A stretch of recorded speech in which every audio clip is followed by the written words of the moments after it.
ঈশ্বর আশীর্বাদ করুন সবাইকে। আমি ধন্যবাদ দেই পিতা ঈশ্বরকে এই সুযোগের জন্য, এবং আমি ধন্যবাদ দেই বিএমএ পরিবারকে, যারা আমাকে এই সুযোগ দিয়েছেন বা এই সুযোগ অ্যাকসেপ্ট করেছেন, এজন্য ধন্যবাদ দেই। এবং আমি সত্যি সত্যি কৃতজ্ঞ। সামাজিকভাবে ধন্যবাদ দিয়ে এভাবে কথাবার্তা বলতে হয়, কিন্তু এটি আমার সামাজিক কথা না। আপনাদেরকে ভালো। ব্যক্তিগতভাবে আমি বিবেচনা করি, ব্যক্তিগতভাবে চিন্তা করি, এবং ব্যক্তিগতভাবে বোঝার চেষ্টা করি কে কোন অবস্থানে আছেন। কিন্তু আপনাদের আত্মিক জীবন দেখে, ঈশ্বরের সঙ্গে সম্পর্ক দেখে আমি সাংঘাতিক ভাবেই অনুপ্রাণিত, উৎসাহিত এবং আশীর্বাদ প্রাপ্ত। আজকে বিশ্বাস করি আপনাকে ঈশ্বর সাংঘাতিক ভাবে আশীর্বাদ করতে যাচ্ছেন, এতে কোনো সন্দেহ নাই। পবিত্র আত্মা, তুমি অনুগ্রহ করো, প্রভু যিশুকে প্রকাশ করো প্রত্যেকের মধ্য থেকে। যিশু খ্রিস্টের নামে চাই, আমেন, আমিন, আমিন। Amen, amen. আচ্ছা, আপনি খাতা কলম নিয়েছেন? আপনার জীবনে একজন খ্রিস্ট বিশ্বাসী হিসেবে আপনার কি প্রার্থনার পরিকল্পনা আছে? নির্দিষ্টভাবে প্রার্থনার রূপরেখা আছে? আপনি কবে উপবাস থাকবেন, কবে ব্যক্তিগতভাবে প্রার্থনা করবেন, কখন ঈশ্বরকে সময় দেবেন, এবং আপনার সেই প্রার্থনার এজেন্ডাগুলো আছে কিনা, যে আমি কোন কোন বিষয় প্রার্থনা করব। আমি পরিষ্কারভাবে দেখাচ্ছি যেন আপনারা বুঝতে পারেন। এটি প্রার্থনার এজেন্ডা আমার। বাইবেলের অধ্যায়, বাইবেলের অংশ রয়েছে, এবং তার সঙ্গে কোন কোন বিষয় আমি প্রার্থনা করি সেই বিষয়গুলো পরিষ্কারভাবে আমার লেখা রয়েছে নিয়মিত। অতএব আপনি ঝটপট করে কলম নিয়ে নিন হাতে। যদি আপনার প্রার্থনার কোনো পরিকল্পনা না থাকে, তাহলে আপনি অপরিকল্পিতভাবে খ্রিস্টীয় জীবন যাপন করছেন। একজন খ্রিস্ট বিশ্বাসী হিসাবে আপনার পরিকল্পিত প্রার্থনার জীবন থাকতেই হবে। আজকে উপবাস এবং প্রার্থনার তৃতীয় পর্ব। আমি বিশ্বাস করি, আমি বলেছিলাম কাউকে, এই শিক্ষার মধ্যে দিয়ে আমি বেশি শিক্ষা লাভ করেছি, অনেকের থেকেই আমি বেশি উপকৃত হয়েছি। প্রার্থনা করার মূল উদ্দেশ্য কিন্তু উত্তর পাওয়া না। প্রার্থনা করার মূল উদ্দেশ্য, আপনি যখন একজন প্রার্থনা সেবী হবেন, সত্যিকার প্রার্থনা সেবী হবেন, সত্যিকার প্রার্থনাশীল মানুষ হবেন, তখন আপনার মূল উদ্দেশ্য হবে ঈশ্বরকে জানা এবং ঈশ্বরের ইচ্ছাকে জানা। কারণ প্রার্থনার মধ্য থেকে আমরা ঈশ্বরকে জানি এবং ঈশ্বরের ইচ্ছাকে জানি। আপনি কি জানেন, খ্রিস্টিয়ান ফেইথ মানে ফাইট, বিশ্বাস মানে যুদ্ধ। যুদ্ধ আপনাকে করতেই হবে, আর সেই যুদ্ধ করার বিভিন্ন ধরনের উপায় রয়েছে। তার মধ্যে আত্মিক যুদ্ধের একটি, মানে আত্মা আত্মার সঙ্গে যুদ্ধ, আত্মার রাজ্যের সঙ্গে আত্মার রাজ্যের যুদ্ধ, এর একটি বিশেষ দিক হচ্ছে প্রার্থনা। অতএব আত্মার সঙ্গে আপনি মাংস দিয়ে যুদ্ধ করতে পারেন না, টাকা দিয়ে যুদ্ধ করতে পারেন না, মুখের কথা দিয়ে যুদ্ধ করতে পারেন না। আত্মার সঙ্গে যুদ্ধ করতে হলে আত্মা দিয়ে এই যুদ্ধ করতে হয়। আর এই যত বেশি আমরা দেখি আত্মিক যোদ্ধাই পৃথিবীতে ছিলেন এবং আছেন, তাদের যুদ্ধ করেছেন তারা প্রার্থনার মাধ্যমে। তাদের প্রার্থনাশীল জীবন ছিল সাংঘাতিক শক্তিশালী, যার জন্য প্রার্থনা এত পাওয়ারফুল। যত বেশি খ্রিস্টীয় শক্তিশালী লোকদের বিষয়ে আপনি জানার চেষ্টা করবেন, আমি জানার চেষ্টা করছিলাম, যারা এখন পৃথিবীতে নাই, যারা বিশ্বাসের ছাপ এমন রেখে গেছেন, যাদের জীবনে ঈশ্বরের ঘনিষ্ঠতার সম্পর্কের প্রকাশ এমন ভাবে করে গিয়েছেন, এরকম পৃথিবীতে অনেক লোক রয়েছে। যেমন ভারতে সাধু সুন্দর সিং থেকে অনেকেই। এর মূল কারণটা কি ছিল?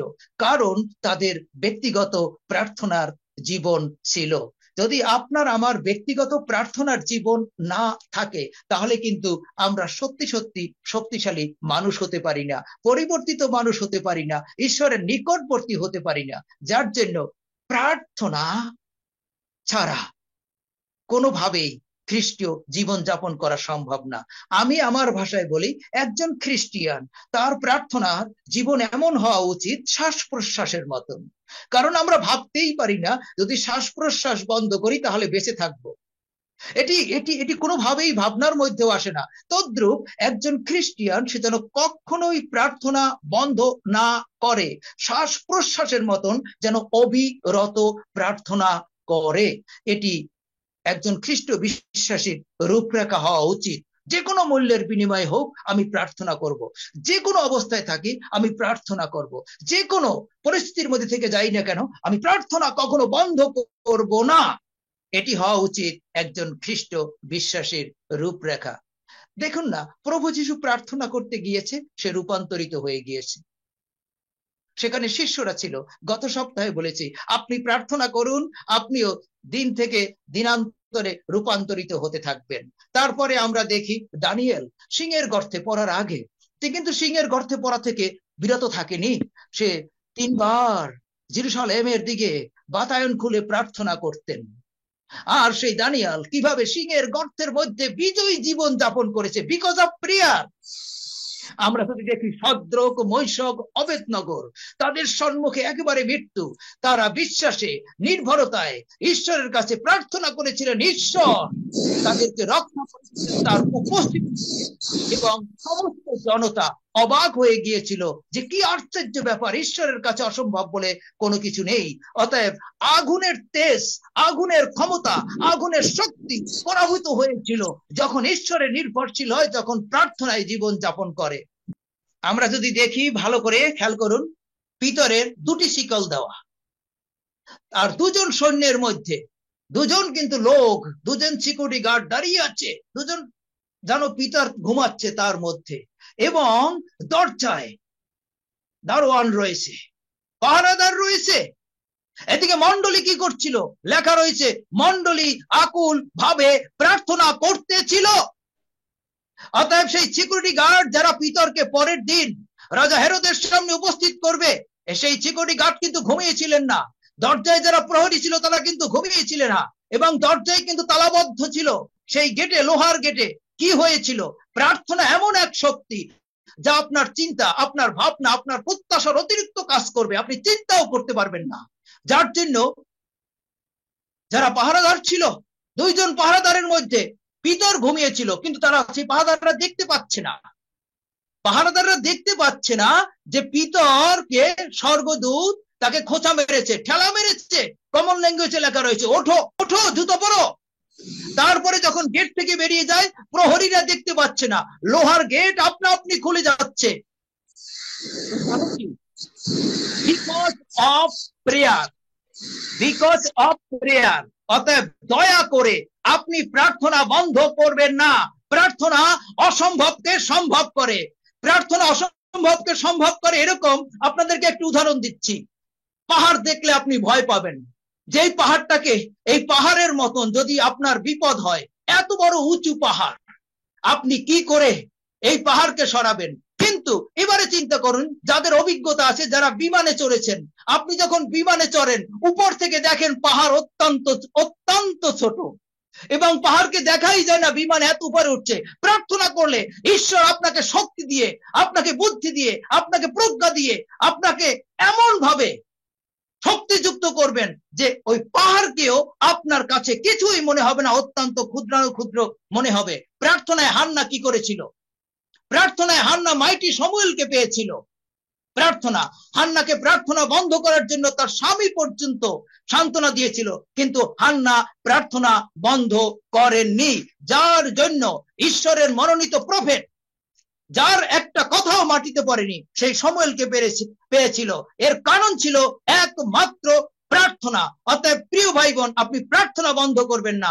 আর হান্নার যে পুত্র শমূয়েল, সেও জানতো যে প্রার্থনা এত শক্তিশালী, প্রার্থনা এত কার্যকারী, প্রার্থনা এত বেশি প্রয়োজনীয়, যার জন্য প্রথম শমূয়েল 12:23 শমূয়েল এখানে বলছে, আমি যেন কখনো তোমাদের জন্য প্রার্থনা করা বন্ধ করে সদা প্রভুর বিরুদ্ধে পাপ না করি। অতএব প্রার্থনা করা এটি পরাজিত জীবন না, এটি হচ্ছে পাপ করা। অতএব আপনাকে আমাকে প্রার্থনা করতেই হবে। যদি আমরা প্রার্থনা না করি তাহলে আমরা পাপ করছি। যদি আমরা প্রার্থনা না করি আমরা পরাজিত জীবন যাপন করছি। যদি প্রার্থনার জন্য আমাদের পার্সোনাল স্পেশাল কোনো পরিকল্পনা না থাকে তাহলে আমরা অপরিকল্পিতভাবে জীবন যাপন করছি। কিন্তু গালাতীয় 5:16 লেখা রয়েছে, তোমরা আত্মার আবেশে চলো। ইংলিশে পরিষ্কার লেখা রয়েছে ওয়াক বাই দা স্পিরিট, তোমরা আত্মার আবেশে চলো। আপনি কি করে আত্মার আবেশে চলবেন যদি প্রার্থনা না করেন?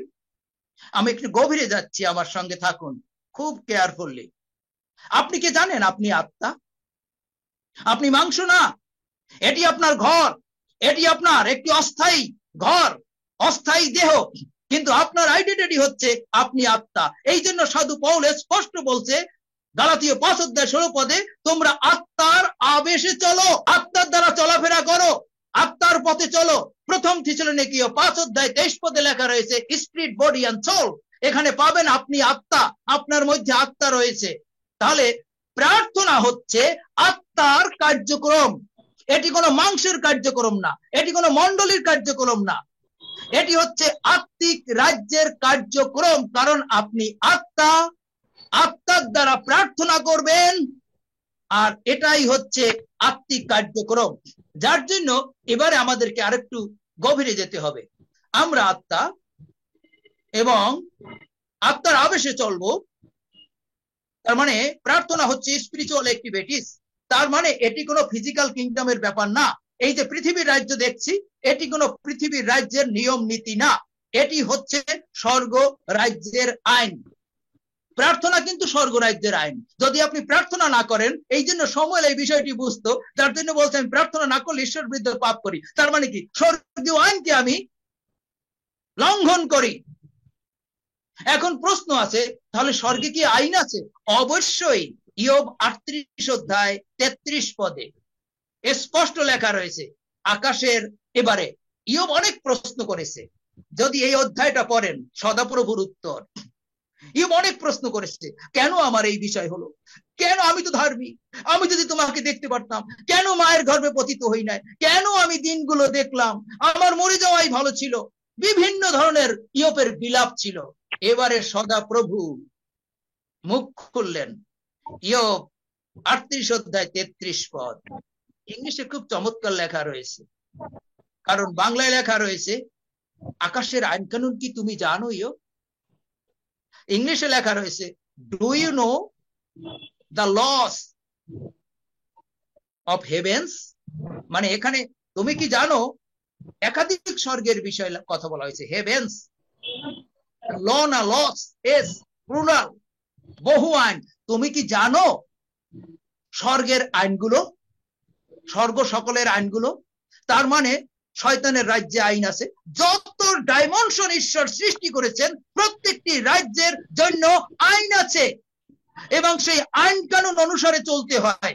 আপনি ভারতবাসী, আমি বাংলাদেশ, এই ডাইমেনশনের সরকারের অধীনে আইন অনুসারে আমরা চলি, তা না হলে আমাদেরকে অ্যারেস্ট করে, তা না হলে আমরা ভালো নাগরিক না। আর যখন এই আইন লঙ্ঘন করি, তখন এই গভর্নমেন্টের সঙ্গে আমাদের সাংঘর্ষিক অবস্থা হয়, তার সুনজর আমরা পাই না। একইভাবে ঈশ্বরের প্রত্যেকটি ডাইমেনশন, প্রত্যেকটি জগৎ সৃষ্টির কিন্তু তার আইন দ্বারা পরিচালিত হয়। আর প্রার্থনা এটি কোনো মণ্ডলীর আইন না, এটি কোনো জোনাথন মিত্রের আইন না, এটি হচ্ছে স্বয়ং স্বর্গ রাজ্যের আইন, যেন আমরা ঈশ্বরের কাছে প্রার্থনা করি। আর এই আইন যদি না মানি, তাহলে আমরা ঈশ্বরের আইনকে লঙ্ঘন করছি এবং পাপ করছি। তো যার জন্য এখন আইনগুলো কি আমরা একটু দেখে আসি চটচট করে, যে কি আইন অনুসারে আমরা প্রার্থনা করব।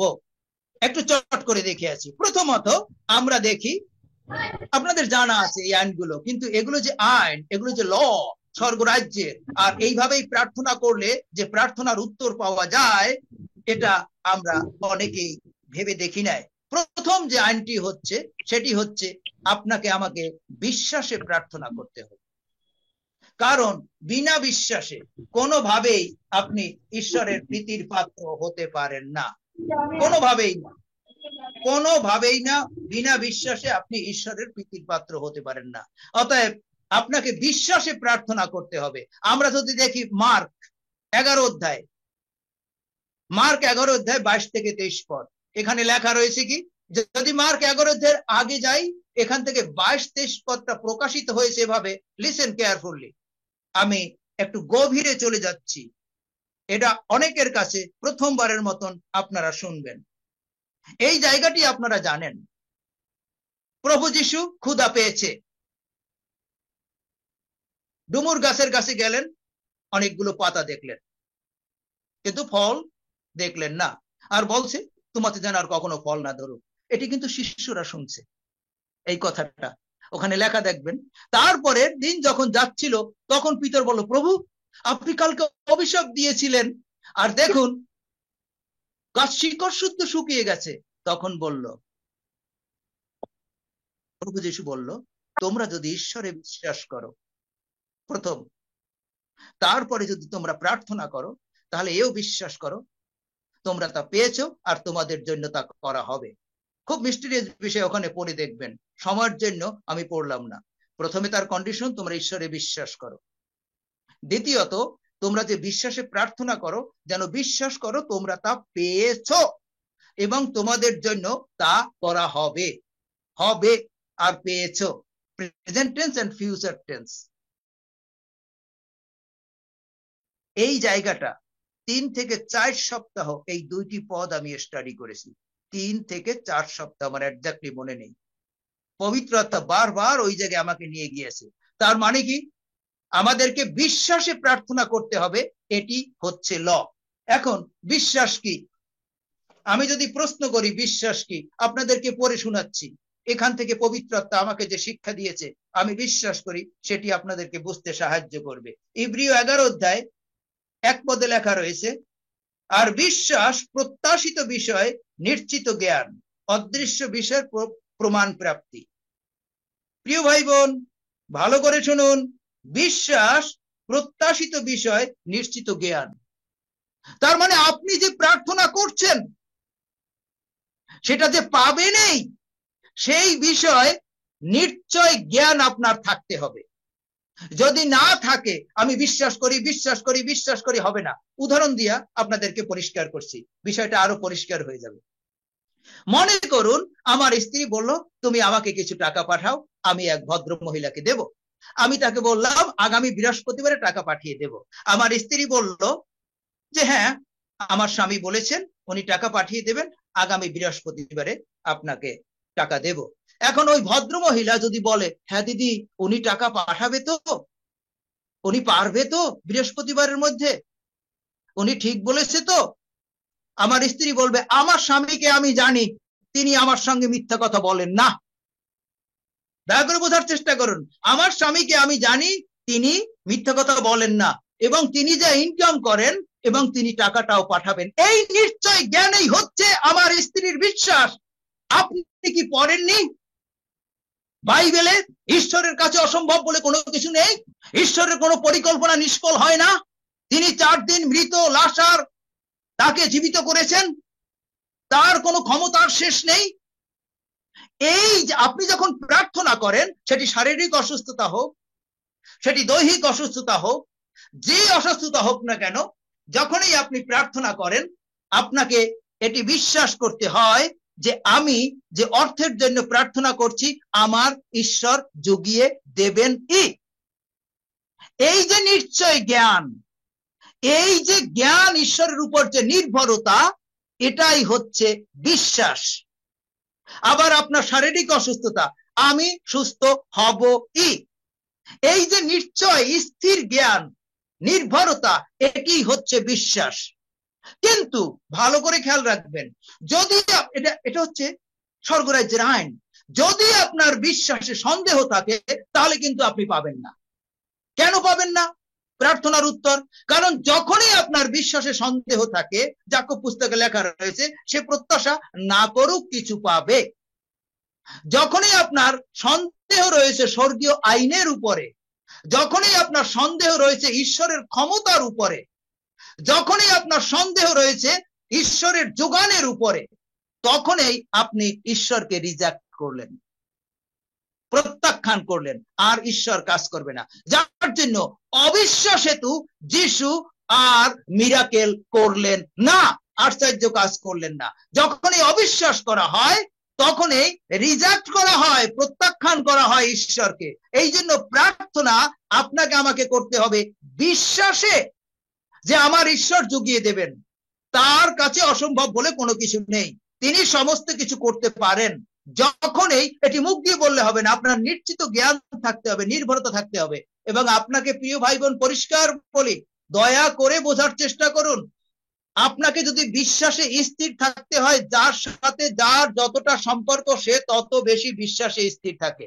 যেমন আমার সাথে আমার স্ত্রীর যে সম্পর্ক, সেই সম্পর্কের গুণেই সে আমার উপরে নির্ভর করতে পেরেছিল, কারণ সে আমাকে জানে। অতএব আপনার সঙ্গে যদি ঈশ্বরের ব্যক্তিগত সম্পর্ক না থাকে, কোনোভাবে ঈশ্বরের কর্তৃত্ব ক্ষমতার উপরে আপনার বিশ্বাস আসবে না। অতএব আপনার ব্যক্তিগত যত সম্পর্ক থাকবে, তত বেশি আপনি বিশ্বাসে শক্তিশালী হবেন। তার মানে প্রথম ল হচ্ছে আপনাকে বিশ্বাসে, আমাকে বিশ্বাসে প্রার্থনা করতে হবে। এখন এখানে বিষয়টি আছে এই 11 অধ্যায়, পরিষ্কার ভাবে মার্ক 11 অধ্যায় 22-23 পদে কি লেখা রয়েছে? তোমরা যখন প্রার্থনা করো, বিশ্বাস করো পেয়েছো, তোমাদের জন্য তাই হবে। তার মানে আপনি যখন প্রার্থনা করেন, এখানে প্রেজেন্ট টেন্স এবং ফিউচার টেন্স রয়েছে। প্রেজেন্ট টেন্স আছে, আপনি যখন প্রার্থনা করেন তখন আপনাকে প্রথমত কি করতে হবে? বিশ্বাসে, আগে বিশ্বাসে। আমি অনুরোধ করি, যখন আপনি প্রার্থনা করেন, আমি যেভাবে এখন কথা বলি দ্রুত, আর যেভাবে ডিভাইসের সামনে দ্রুত প্রার্থনা করি, আমি কোনোদিন, আমি যখন পবিত্র আত্মা আমাকে বুঝতে সাহায্য করেছে, আমি এত দ্রুত প্রার্থনা করি না, আমি ধ্যানমূলক প্রার্থনা করি।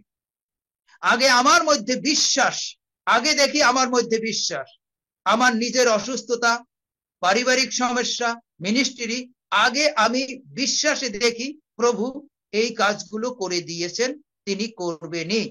তারপরে আমি মুখ দিয়ে এটি প্রকাশ করি। প্রথমে বিশ্বাস, তারপরে মুখ দিয়ে প্রকাশ। অতএব মন এবং অন্তরে বিশ্বাস নাই, মুখ দিয়ে যেন প্রকাশ না হয়। ধ্যানমূলক প্রথমে আপনি ঘোষণা করুন যে আমি এই বিষয়টা যীশু খ্রিস্টের নামে, তোমার নামে তোমার কাছে চাচ্ছি। তারপরে বিশ্বাসে আপনি দেখুন, আমি ইমাজিনেশন করি, আমি দেখি যে বিশ্বাসে এটি আমি পেয়ে গেছি। আমি কিন্তু মানসিক চোখে দেখতে পাই না, বিশ্বাসে। তারপরে সেটাকে আমি স্পর্শ করি, কোনো কিছু যদি পেয়ে যাই, বিশ্বাসে আমি স্পর্শ করি। তারপরে ওই প্রার্থনার বিষয়টি শুধু স্পর্শ না, বিশ্বাসে আমি যে পেয়েছি এর জন্য আমি আনন্দিত হই, যে হ্যাঁ আমি দেখছি তোমার যে ক্ষমতা, তুমি এটি আমাকে দিয়েছো, আমি পেয়েছি। আমি আনন্দিত হয়ে ঈশ্বরকে ধন্যবাদ দেই। তারপরে আমি অপেক্ষায় থাকি। এখানে লেখা রয়েছে, তোমরা যখন প্রার্থনা করো, বিশ্বাস করো পেয়েছো, তা তোমাদের জন্য করা হবে, মানে ফিউচার। এই জন্য আপনি প্রার্থনা করলে এই সঙ্গে সঙ্গে আপনার দৈহিক চোখে আপনি দেখতে পাচ্ছেন না, কিন্তু আপনার জন্য যখন বিশ্বাসে প্রার্থনা করেন, তখন সঙ্গে সঙ্গে স্বর্গরাজ্যে আপনার ওগুলো সব ব্যবস্থা করা হয়ে যায়। ঈশ্বর উপযুক্ত সময়, যেমন উপদেশক 3 অধ্যায় 11 পদ, ঈশ্বর সবকিছুর জন্য উপযুক্ত সময় ঠিক করে রেখেছেন। উপযুক্ত সময় আপনাকে পৃথিবীতে পাঠাবেন, পৃথিবীতে প্রকাশ করবেন, কিন্তু আপনি বিশ্বাসে পেয়ে গিয়েছেন। এই জন্য আপনি দয়া করে, যদি বিশ্বাসে নিশ্চয় জ্ঞানে প্রার্থনা না করেন, সন্দেহ রেখে, এটি স্বর্গরাজ্যের আইন, আপনি দয়া করে কখনোই প্রার্থনার উত্তর পাবেন না। অতএব আমরা চলে যাব এখন দ্বিতীয় আইনে। আরেকটি আইন আছে, এখানে আইনগুলির কথা লেখা রয়েছে। যদি ঈশ্বরের বাক্যে, দ্বিতীয়ত ঈশ্বরের বাক্যের যদি অবাধ্য হয়ে প্রার্থনা করেন, আপনি দয়া করে কখনোই আশা করবেন না যে আপনি প্রার্থনার উত্তর পাবেন, কারণ এটি স্বর্গরাজ্যের আইন। আপনি ঈশ্বরের বাক্যের অবাধ্য হবেন আর প্রার্থনার উত্তর পাবেন। যত বেশি উপবাস থাকুন, যত চিৎকার করুন, যত সভা সমাবেশ করুন, আপনি কোনোদিনই প্রার্থনার উত্তর পাবেন না, এটি সম্ভব না। আমি পড়ে শোনাচ্ছি গীতসংহিতা 66 অধ্যায় 18 পদ। গীতসংহিতা 66 অধ্যায় 18 পদ। আমার অন্তরে যদি অন্যায় পুষে রাখতাম, তাহলে আমার কথা প্রভু শুনতেন না। প্রথম শমূয়েল 15 অধ্যায় 22 পদ, উৎসর্গের থেকে বাধ্যতা শ্রেয়। দ্বিতীয় বিবরণ 28 অধ্যায় 1 পদ, তোমরা ঈশ্বরের বাক্যের সম্পূর্ণ বাধ্য হও, তাহলে তোমাদেরকে আমি এই আশীর্বাদ করতে যাচ্ছি। অতএব ঈশ্বরের বাক্যে, তারপরে হিতোপদেশ 28 অধ্যায় 9 পদে লেখা রয়েছে, সদাপ্রভুর আইন কানুনের কথা কেউ শুনেও না শুনে তার প্রার্থনা ঘৃণার যোগ্য। আবারও পড়ছি, হিতোপদেশ 28 অধ্যায় 9 পদ, সদাপ্রভুর আইন কানুনের কথা কেউ শুনেও না শুনে তার প্রার্থনা ঘৃণার যোগ্য। অতএব আপনি আমি যদি বিশ্বাসে প্রার্থনা না করি, এটি স্বর্গের আইন। আপনি আমি যদি ঈশ্বরের বাক্যের বাধ্য হয়ে যদি প্রার্থনা না করি, আপনি যত উপবাস থাকুন, যত প্রার্থনা করুন, যত গভীর রাত্রে উঠে ঈশ্বরকে সময় দিন, ঈশ্বর সেই প্রার্থনা শুনবেন না। প্রিয় ভাই বোন, দয়া করে বোঝার চেষ্টা করুন, ঈশ্বর তার আইনে বিশ্বস্ত, ঈশ্বর তার বাক্যে বিশ্বস্ত। আর স্বর্গ রাজ্যের আইন, আত্মার রাজ্যের আইন অনন্তকালে স্থায়ী, এটি কোনো পরিবর্তন হয় না। অতএব আপনাকে আমাকে প্রার্থনা করার আগে বিশ্বাসে আমাদের প্রার্থনায় আসতে হবে। দ্বিতীয়ত, আপনি ঈশ্বরের বাক্যের বাধ্য কি না সেটি চিন্তা করে দেখুন। যদি বাধ্য না হন, আপনি যতই প্রেয়ার মিনিস্ট্রি করুন, যতই হোল নাইট প্রার্থনা করুন, যতই উপবাস প্রার্থনা করুন, তা ঈশ্বরের কাছে গ্রহণযোগ্য হবে না। অতএব ভালো করে দেখুন যে আপনি ঈশ্বরের বাক্যের বাধ্য কি না। প্রিয় ভাই বোন, এবারে চলে যাব তৃতীয় আইন, যেটি আরো অনেক বিষয় রয়েছে, এই আইনটি বলেই শেষ করব। তৃতীয় আইন হচ্ছে, সেটি হচ্ছে খাঁটি অন্তরে ঈশ্বরের কাছে প্রার্থনা করতে হবে, পিওর হার্ট। যদি আপনি খাঁটি অন্তরে ঈশ্বরের কাছে প্রার্থনা না করেন, তাহলে ঈশ্বর কখনোই আপনার প্রার্থনা গ্রাহ্য করবে না, কোনোভাবেই না, কখনোই না। অতএব আপনার অন্তর খাঁটি কিনা, যেমন গীতসংহিতা 66 অধ্যায় 18 পদ ইতিমধ্যে বলেছি, আমার অন্তরে যদি অন্যায় পুষে রাখতাম, তাহলে আমার কথা প্রভু শুনতেন না। এবং এই জায়গাটি আমরা সবাই জানি, যিশাইয়া 59 অধ্যায় 1 থেকে 2 পদ, ঈশ্বরের হাত এমন খাটো নয় যে আপনার প্রার্থনার উত্তর দিতে পারে না। ঈশ্বরের কান এমন বধির নয় যে তিনি আপনার প্রার্থনা শুনতে পান না। কিন্তু এই যে 2 পদে ঈশ্বর কিন্তু যোগ করেছে, কিন্তু তোমাদের অন্যায়, তোমাদের পাপ আমার থেকে তোমাদের বিচ্ছেদ জন্মিয়েছে। এবং সদাপ্রভু ঘৃণা করেন দুষ্টদের প্রার্থনা, কোনোভাবেই তিনি পছন্দ করেন না যে দুষ্টেরা প্রার্থনা করুক, সেটি তিনি সহ্য করতে পারেন না, কোনোভাবেই না। তিনি পাপীদের প্রার্থনা, স্পষ্ট লেখা রয়েছে যোহন 9 অধ্যায় 31 পদ, ঈশ্বর পাপীদের প্রার্থনা শোনেন না। যাদের অন্তরে পাপ রয়েছে, যারা পাপে জীবন যাপন করে, যারা অন্যায় জীবন যাপন করে, তাদের প্রার্থনা ঈশ্বর শোনেন না। তো যার জন্য এটি স্বর্গের আইন। এই স্বর্গের আইন যদি আপনি ফলো না করেন, তাহলে কোনোভাবেই ঈশ্বর প্রার্থনার উত্তর দেবেন না।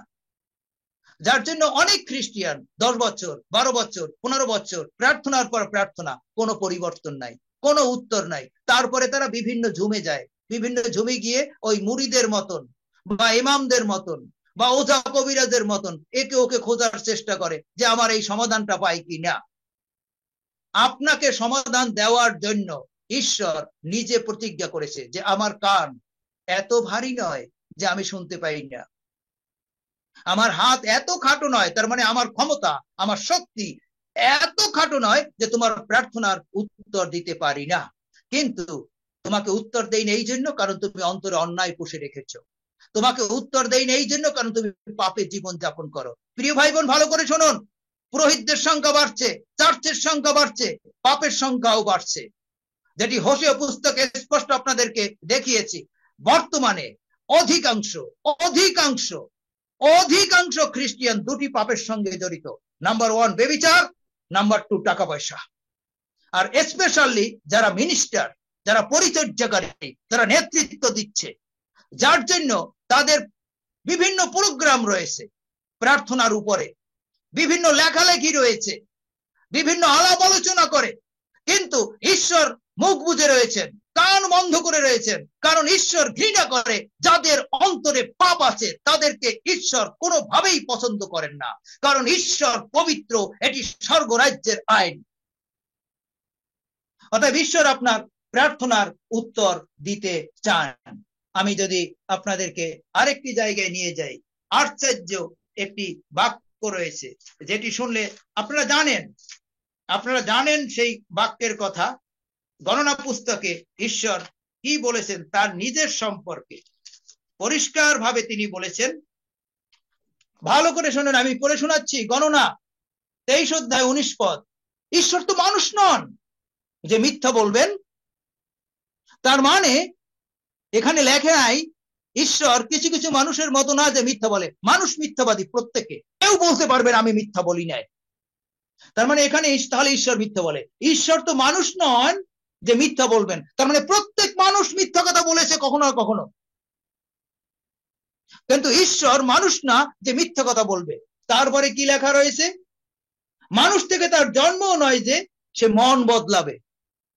আর মানুষ এর কালারের ঠিক নাই, খুব পরিবর্তনশীল এবং মিথ্যাবাদী, কিন্তু ঈশ্বর সেটি নয়। তারপরে লেখা রয়েছে তিনি যা বলেন তাও করেন, তার প্রতিজ্ঞা তিনি সর্বদা পূরণ করেন।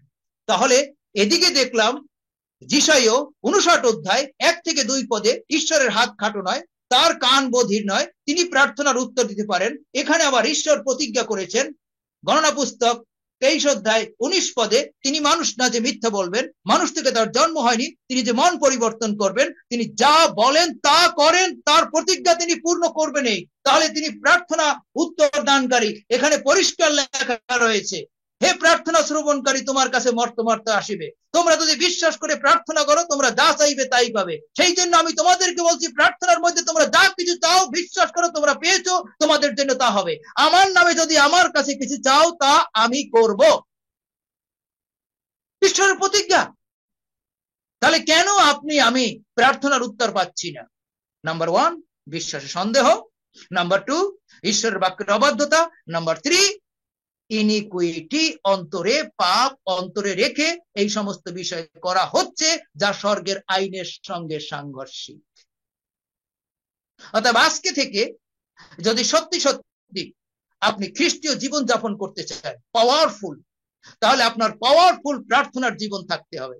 আর এই প্রার্থনা করার আগেই 3টি জায়গা আপনি চিন্তা করে দেখুন। আপনার বিশ্বাসের জায়গাটা, ওখানে সন্দেহ আছে কিনা, ঈশ্বরের উপরে নির্ভর করতে পারেন কিনা, ঈশ্বরের ক্ষমতার উপরে নির্ভর করতে পারেন কিনা, ঈশ্বরের শক্তির উপরে নির্ভর করতে পারেন কিনা। দ্বিতীয়ত, ঈশ্বরের বাক্যের আপনি বাধ্য কিনা। তৃতীয়ত, আপনার অন্তরে কোনো পাপ আছে কিনা। কিছু কিছু খ্রিস্টিয়ান, দাউদ তো ব্যভিচার করেছিল। দাউদ কি সকালে বিকালে ব্যভিচার করছে? হ্যাঁ, দাউদ বছরে কয়বার ব্যভিচার করছে? কিছু কিছু খ্রিস্টান আছে, এই আজকে ব্যভিচার করলো, 6 মাস পরে আবার ব্যভিচার। আজকে মিথ্যা বললো, আবার 2 সপ্তাহ পরে মিথ্যা।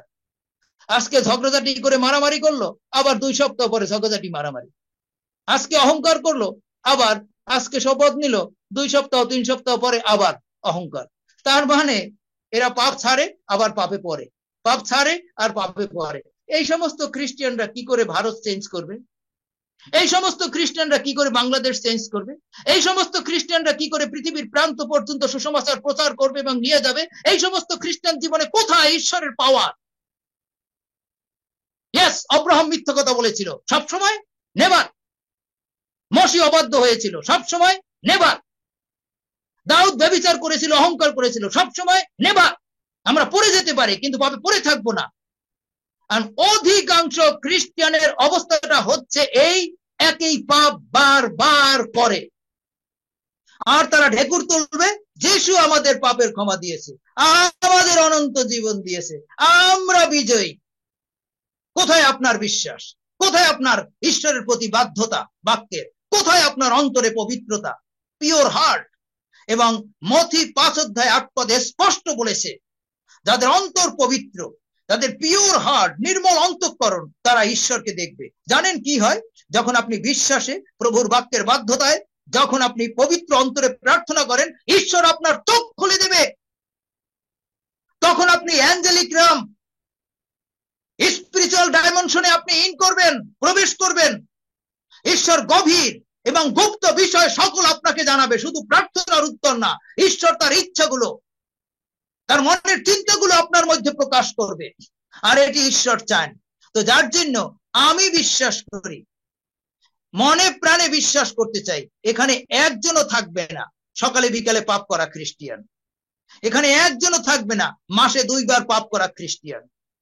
এখানে প্রত্যেকটি ভাই বোন আমার প্রার্থনা পূর্ণ বিশ্বাসে, ঈশ্বরের বাক্যের বাধ্যতায় এবং পবিত্র অন্তঃকরণে তারা প্রার্থনা করবে, আর ঈশ্বর স্বর্গ থেকে এমন ভাবে উত্তর দেবেন, শদ্রক, মৈশক, দানিয়াল, অবেদনগর, শমুয়েল, হান্নার মতন, আর সমস্ত পৃথিবী জেনে যাবে ইসরায়েলের ঈশ্বর সর্বশক্তিমান ঈশ্বর, তিনি প্রার্থনা শ্রবণকারী ঈশ্বর, তিনি যা প্রতিজ্ঞা করেছেন তা পূর্ণ করবেন। এই অতএব প্রিয় ভাই বোন, আমি অনুরোধ করি, আপনি আপনার সমস্যার দিকে তাকান, ভুলে যান, আপনি অন্তরের দিকে তাকান, আপনার অন্তরটা কেমন আছে, আপনি ঈশ্বরের বাক্যের বাধ্য কিনা, আপনি বিশ্বাসী স্থির থাকেন কিনা, এবং কন্টিনিউ ফাইট করে যান। বিজয় আপনার, আপনি বিজয় অপেক্ষা অধিক বিজয়ী, কারণ ঈশ্বরের শক্তিতে, ঈশ্বরের পরাক্রমে, ঈশ্বরের প্রতিজ্ঞায়। ঈশ্বর আপনাদেরকে আশীর্বাদ করুন। Love you all. Amen amen. Amen, amen.